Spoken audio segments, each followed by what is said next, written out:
rockin' with it.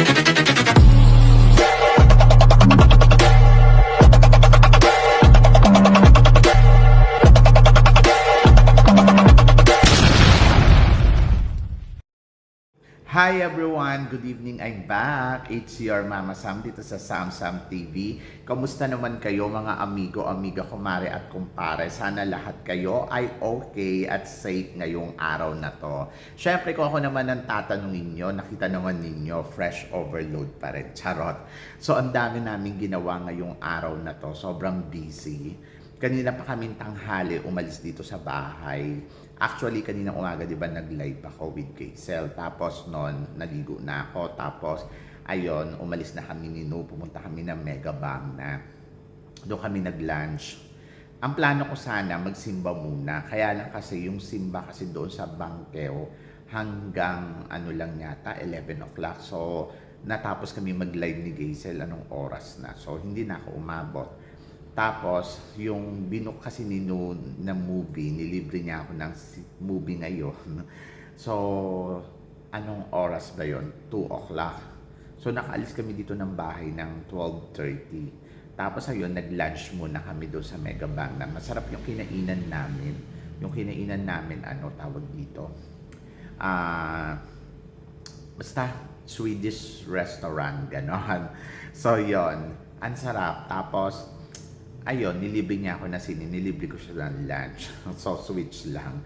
Sabi niya sa akin, gusto niya ilibre niya ako today. Gusto niya ako i-date ng bonggang-bongga. So, ako naman, okay lang. So, happy naman ako. Nag-enjoy ako sa movie. So, sabi nila, gusto mo ba ng popcorn? Ang mahal kaya ng popcorn dito, 370. So, parang nasa 500 pesos. Ganon. So, sabi ko, wag na tayo mag-popcorn. Sabi ko, okay na kasi busog naman ako. Sabi ko, grabe. Sabi ko, dapat yung halaga ng popcorn, mga ano lang, mga 150, ganon. Grabe naman yung popcorn. Ano yung ginto? So, nakakaloka. Ang mura-mura ng popcorn. Ewan ko ba pagdating sa cinema, bakit binibenta nila ng mahal? Dapat mga 150 lang yon, pasok na sa banga yun. 50 yung Coke, 100 yung popcorn, mga ganon. Hindi yung 370 talaga. But to ha, so parang nasa 500 pesos, kakaloka. Anyway, so sabi ko, huwag na tayong mag-popcorn. Sabi ko, hindi ko na ma-feel. Tapos yun, tapos, ayun nga, na-enjoy namin yung movie. Pinanood namin Ghost movie.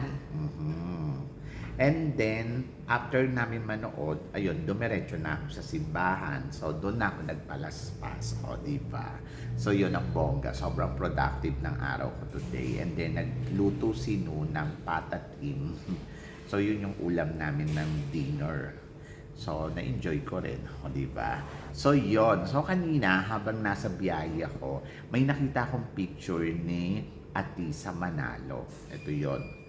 Grabe, sobrang ganda ni Atisa.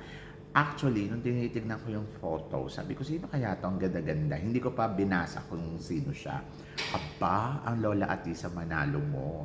So, dito sa styling niya, sobrang ang lakas makalatina. Talagang may ino-offer talaga si Atisa Manalo na, alam mo yon, yung parang Hello Mexico na beauty. So, parang feeling ko, pasok na pasok talaga yung beauty niya. Kung sa Mexico, ang Miss Universe. At hindi ka talaga mag-aano sa kanya, dadalawang isip.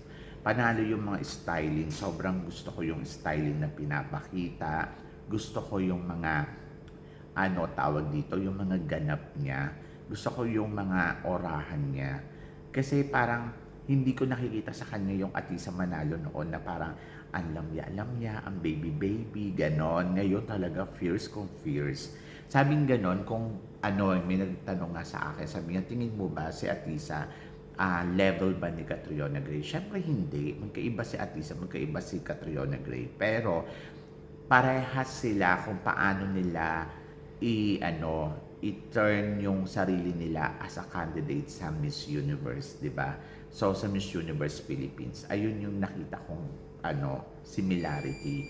So, alam nila kung paano sila maging fierce from sweet to fierce. Kasi yun naman kasi yung importante, di ba? Dapat pag pupunta ka sa Miss Universe, dapat yung atake mo from sweet, kung galing ka sa international, So, sweet ang face mo doon. So, dapat i-fierce mo siya. And then, maganda yung experiment na ginagawa ni Atisa. And nakita natin talaga na super fierce siya dito. Fierce talaga yung datingan niya. In fairness kay Atisa Manalo. So, kudos talaga sa team na nagtatrabaho sa kanya.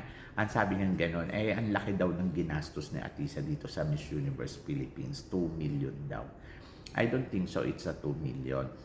Pero naniniwala ako na umaabot na halos milyon ang nagagastos ng kandidata. Actually, pinakamababa na yung 300,000 kapag sumasali ka sa pageant, lalo na kung may mga glam-glam na yan. Medyo mas mahal yan. So, talagang gagastusan mo. So, hindi ko lang alam kung paano nakakasurvive yung iba na hindi ko magastos ng ganong kalaki.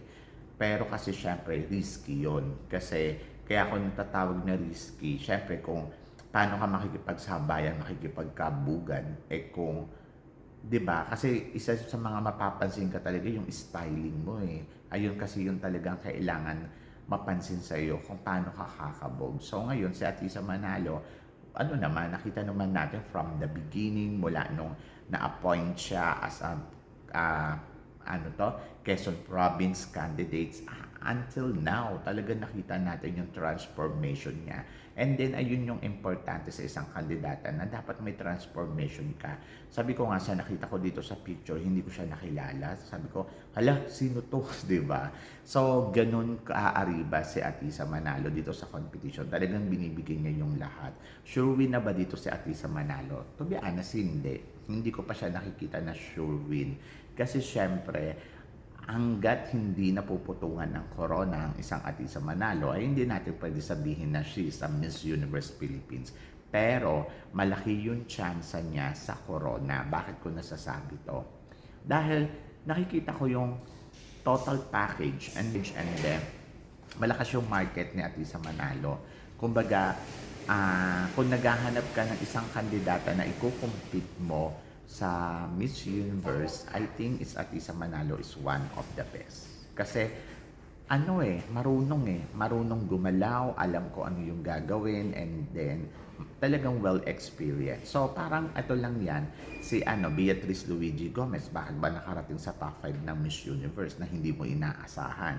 Ang alam mo, tahitahimik lang, wala masyadong ibubuga, pero pagdating doon sa Miss Universe, may ibinubuga.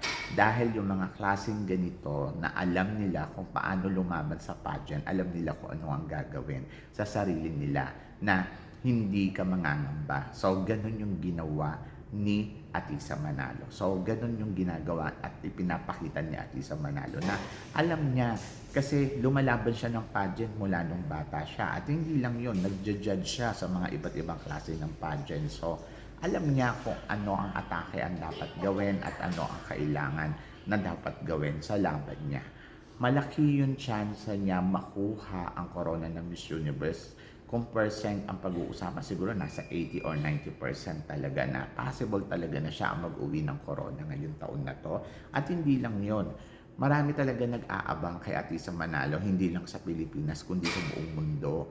Kasi kung tatanungin mo yung mga taga-ibang bansa, tapos parang pag tinanong mo sila, kilala kagad nila si Atisa Manalo. And then, ang maganda pa dito, ang nakakaloka dito, talagang hinihintay nila kung si Atisa nga ba mag-uuwi ng corona ng Miss Universe Philippines ngayong taon na to.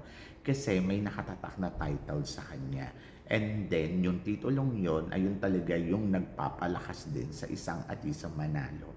Dahil may napatunayan naman na talaga sa entablado ng beauty pageant at napakalaking opportunity, napakalaking chance talaga na para sa isang kandidata na lumalaban sa isang beauty pageant yung may experience ka. Ngayon, depende na lang yan kay Atisa kung paano niya ipapanalo yung pageant. But tingin ko naman, lumalaban naman ang isang Atisa Manalo, diba? So yun, so sabi ko nga, sa bawat ganap niya, sa bawat galaw niya, nakita mo ba yung photos na to, di ba? Parang hindi mo nga ma-recognize na, hala, si Atisa pala to, sobrang ganda naman. O, di ba? So, yun. So, ayun, abangan lang natin, tignan natin kung ano nga ba ang mangyayari, kung ito nga ba si Atisa Manalo ay sure win nga ba dito sa Miss Universe Philippines, ayan yung hihintayin mo. But ang isa lang nasisiguro ko sa inyo, malakas ang laban ng isang artista manalo dito sa Miss Universe Philippines. Ngayon pa lang nakikita ko na yung lakas, nakikita ko yung galing niya, nakikita ko yung tapang niya, kung paano siya nakikipagsabayan sa mga kapwa niya kandidata na lumalaban dito sa Miss Universe Philippines. And let's see, abangan natin kung siya nga ba ang mag-uwi ng corona ngayong taon na to. Diba? So, yon. So, laban lang. Ako naman, marami din ako nakikita na pwedeng mag-uwi ng corona, pero tingnan natin kung kaya nga yan ni Atisa Manalo. So, ikaw ba? Ano ba tingin mo? Kaya ba ni Atisa Manalo mauwi ang corona ng Miss Universe Philippines ngayong taon na to? Naniniwala ka ba na sure win nga ba ang Atisa Manalo dito sa corona ng Miss Universe Philippines? Please comment below para at least malaman ko naman kung ano ang chika mo dito sa mga pinag-uusapan natin ngayon. So yun guys, maraming salamat syempre sa inyong lahat sa walang sawang suporta na binibigay ninyo. Syempre dito sa channel ko, sa mga hindi pa po nakaka-subscribe dito sa Samsam TV, ano pang hinihintay ninyo? Subscribe na. And then click nyo na rin po yung notification bell para lagi kayong updated syempre sa aking pangmagdamagang chika. So guys, hanggang dito na lang. Hanggang sa muli nating chikahan. See you tomorrow. Thank you guys.